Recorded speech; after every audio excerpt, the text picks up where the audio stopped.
What is up, guys? In today's video, we're going to be spectating random players in Fortnite Zero Build, going over what I think they do well, what they could do differently, and just the state of the game right now. As always, if you guys do enjoy this video, find it helpful, informative, or interesting, remember to give it a like, subscribe if you would like to see more, and comment down below where on the map you hope to see change next season, because we are actually nearing the end of this season. There's about 2 weeks left in season 2 as of the time I'm recording this, so we will be getting a new season, which means loot pool and map changes very soon.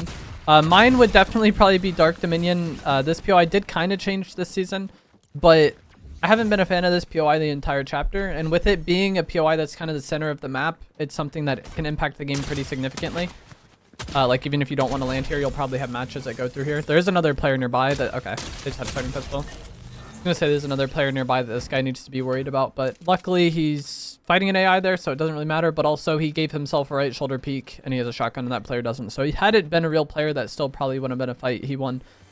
Like I was saying, this POI being the center of the map, it's something that kind of impacts every single game, whether you want to land here or not. So this area changing up, I feel like would really freshen up the Chapter 7 island. So if I could choose any location to change, it would be this one. Still several players nearby. I'm surprised those doors are not open. I'm like confused what's going on there. He didn't really get much damage on them, I would imagine. That Miku is going to be a free kill. But now this player might be as well. Just the pressure that bot created should make this an easy elimination. Nice. So far, so good for this player. Unfortunately, they don't have any mobility yet. But they could maybe solve that problem by going to the rivalry board. And they also don't have much ammo. But it seems like this area is kind of chilled out now, so he may be able to kind of loot somewhat freely. But this is an area that typically will have players kind of coming through because it is the middle of the map, so you got to get this done somewhat quick. People fighting up on that hill, I don't think you should be too worried about that right this second. My biggest concern would just be checking the rivalry board, because he could potentially buy some gloves there, but he could also potentially buy overdrive grenades, because the heal section of the rivalry board does now sell overdrive nades, or has a chance to sell overdrive nades in the Overwatch update.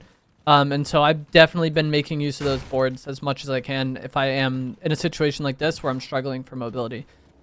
And he's getting landed on. This is probably GG's for him, unfortunately. So we'll see what this player had. So this player already has a god setup. They have good shotgun, good SMG. They have the staff for heals. They have the mythic 7 gloves that they purchased from the rivalry board.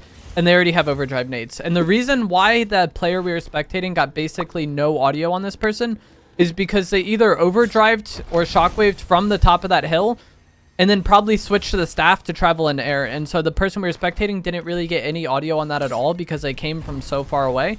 There was a bit of like a dropping wind sound, but by that point it was already too late. Like, I heard it and I think I called it out, but it was just like, he's dead at that point. This guy's landing on him with its back to him and no audio. And so this person already has so much mobility to be able to travel the map freely like this. The staff combined with any sort of movement item allows you to kind of glide like that. And it works really well if you're pushing somebody from high ground to low ground. It works the same way with like the fizz shock. If you fizz shock from like a mountain or something, a lot of times people would get no audio on you. I'm surprised he's going for this kill. There's people fighting to his left, and I'd be much more worried about that than this. Because this was an AI. And it might be AI fighting there to the left as well. But I would just be way more concerned about third party in that fight than the lone person. But maybe he thought he could get that lone person and not have to worry about them third partying him. This is that fight. It's a shot. Unfortunately, we don't get damage numbers, but oh my gosh. Okay. I was going to say, unfortunately, we don't get damage numbers, but I'm pretty sure he hit very hard there. That's really just seeming... Oh, there's a guy ziplining across here. It really just seemed like a pressure fight. Like, he was opening well and had high ground on that player. This is likely an AI. But the player previous to this, he opened up good damage, it seemed, and had high ground on them. So at that point, it's on the player low ground to kind of do something to try to reset the fight, get away. They choose to push with the gloves and challenge, and it worked out decently well. Like, they almost killed the person we were spectating. I feel like he just like wasn't hitting enough shots with the burst, and then the person that pushed him was hitting like every shot with the pistol. So it was just an open bloom fight, but it probably shouldn't have been. I expected that person to be much weaker than they actually were. And there's another bot to clean up. He goes away from the staff, which is surprising. Because he seemed to very much like the movement aspect of it up to this point in the game. But it is a much slower healing item. We kind of saw it maybe be a problem there for him after he eliminated the person who made him one-shot. There was that person ziplining to challenge him, and he hadn't gained very much health by the time it came to like fight that person, especially if they're pushing aggro. So he got decent damage on this person, it seems, and he's been a very aggressive player to this point, so I just fully expect him to just push them like that. Did a low overdrive nade to end up like perfectly behind this person. And then again, it's just a... Oh, he's getting third party though. This is not good. Hits an uppercut, hits a shotgun shot. Clean. Okay. That was almost rough though. That third party coming in fierce could have costed him. But he was able to uppercut them with the gloves and then hit the shotgun shot right away. And typically that's going to be a combo that's an immediate kill. Goes back to the staff. So I guess he just wanted to go to the chug jug there because the staff was either out or very low. There's somebody else on him. I'm trying to talk about the fight 2 fights ago versus a gray superhero. So one thing this player has done incredibly well is keep pressure on people. Obviously been several bot kills as well, but that gray superhero skin was a real player, and he hits a bit of damage on them while they're gliding, like, and then immediately punish them for it. And that's something that I think is incredibly important. Like the pressure aspect of this game, especially in Zero Build and especially in this patch that has so much mobility and can play so fast like this. If you get an inch on somebody and you can immediately try to take a mile and do that repetitively, you're going to win a lot of fights where the opponent just doesn't even look like they had a chance to play. Like I think a lot of people would look at that and be like, wow, that person sucks. They didn't really fight back. But there's nothing they could do. He hit them out of the air to start the fight. The mistake was them gliding around in the first place. He hits damage on them to start the fight. This is going to be a third party situation. But he hits damage on them to start the fight. Shockwaves on them immediately. Gets more damage. They try to get away again and he's just never relenting.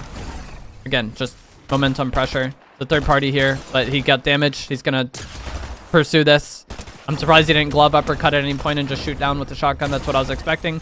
But either way, the little bit of pressure he got to open the fight, he's just always capitalizing on well and eliminating these people. Now, this is going to be a situation where it went the other way for him.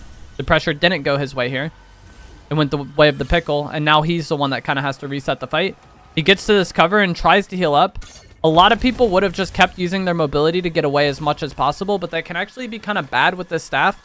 While it is very floaty and good for movement, it also makes you pretty beamable. And so when he was very one-shot there, if he just kept shockwaving and kept shockwaving high and using the staff, that pickle would have had an opportunity to just hit a few shots on him and finish him. And we already saw that they had good pistol aim. And so he's able to full heal up and then reset this fight, and then he's probably going to be able to kill the pickle there. That is the difference. He's third party, so we can't talk about it. His shotgun needs to be loaded, which is maybe a problem. The glove attack maybe makes up for it. The fact that he regular meleeed them, if he hit that uppercut too, I think he would have been able to one-pump them.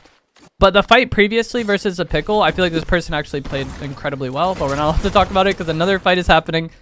Just chain third parties. But I think a lot of players, when they get weak to that pickle, they would have just like shockwaved, used the staff. They maybe would have shockwaved high, which would have been a problem, but he shockwaved low. He didn't jump before he did it, so he's just kind of gliding on the ground.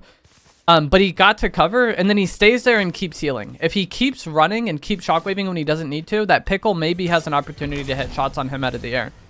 But he's safe. The pickle wasn't pushing him, so he heals. If the pickle started to push him, he would have used his mobility, which is what we saw. He gets away, fully heals up. The pickle doesn't chase well enough or fast enough or maybe loses sight of this person. And then he's able to full reset the fight. And we see like the complete difference of mentality. As soon as he got damage on that pickle was not able to breathe at all. And that is what this player has done incredibly well throughout the entire game, is just play pressure incredibly well. And when you do that, you make enemies look like bots. And it's cost him a few times. There's been a few fights that almost went south for him, but he's been able to regain. Like he's been single-digit HP a few times this game. This could be a rough fight because he didn't hit very much damage here and he's pushing, but it's fine. The person doesn't really fight back much. But if that Tracer fully fought back, I think the fact that he was pushing without much damage, or what I expected to be not much damage, maybe could have cost him. And that's one of the problems about playing aggressive. I think when you play aggressive like this, you are a very big problem to deal with. But you also run the risk of being too aggressive and then pushing when you don't need to. Again, a fight that doesn't start on his terms. He tries to heal. And what I said happened. A lot of the way this season plays currently, it's just about mobility and it's about opening fights. This person got very good damage to start the fight. He tried to get away and heal. He did his best, but the staff isn't a very fast healing item. So the little bit of time he got to heal, because this person was keeping pressure and keeping pace, he didn't get much off. And so he has to do another reset.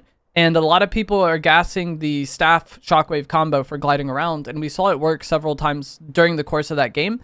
But also, since it's not the fastest healing item and you're very beamable gliding around like that, it can kind of backfire on you. And just in this situation, there wasn't really anywhere for him to go. He maybe could have gone to like the other side and gone under the bridge, and that maybe would have made him less susceptible to getting beamed out of the air like that. I think they actually killed him with the shredder shotgun. So maybe if he went that way, it would have worked better. But it's just rough to have a slower healing item in a season that's this momentum based. It is a good mobility item when it works out and it feels fun to use. But when you're desperate to heal and desperate to heal quick, the staff not healing as quick can be a bit of a problem. I talked about it earlier in the game when they had that fight at the gas station. It didn't end up costing him then. And then the floaty movement that I was trying to talk about several times, how it can cost you, it did end up costing him there. But it's not like he shouldn't have tried to heal. It's just once you get beamed and enemies putting pressure on you like that, you're in a bad situation. And we saw it work out many times for the person we were spectating throughout the course of the game. But we also saw it, you know, work against him as well. But that is going to be it for this video. As always, if you guys did find this to be helpful, informative, or interesting, it was a quick one, but I think this was definitely one of the more interesting spectating games we've had. Remember to give it a like, subscribe if you would like to see more, and I will see you guys in the next one. Thanks for watching.